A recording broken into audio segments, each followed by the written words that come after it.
Convidarem a totes aquelles persones i entitats que la Generalitat Valenciana li adeuda diners i no li poden cobrar a que se manifesten, a que se concentren d'una manera absolutament pacífica, però des de la indignació, demanant-li al president de la Generalitat o que pague o que se'n vagi a sa casa.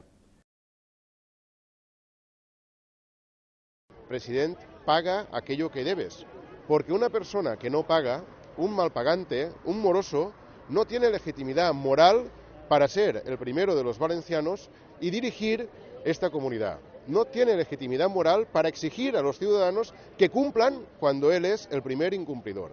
Y esta situación de vergüenza requiere que se centre en esa primera prioridad, en pagar lo que debe. Y a partir de ahí, si no es capaz, pues lo que le hemos dicho, que se vaya. No podemos mantener esta situación durante más tiempo. Basta ya, empezamos hoy hacemos esta concentración simbólica en más de 50 ciudades de la Comunidad Valenciana y no pararemos hasta que no consigamos el objetivo.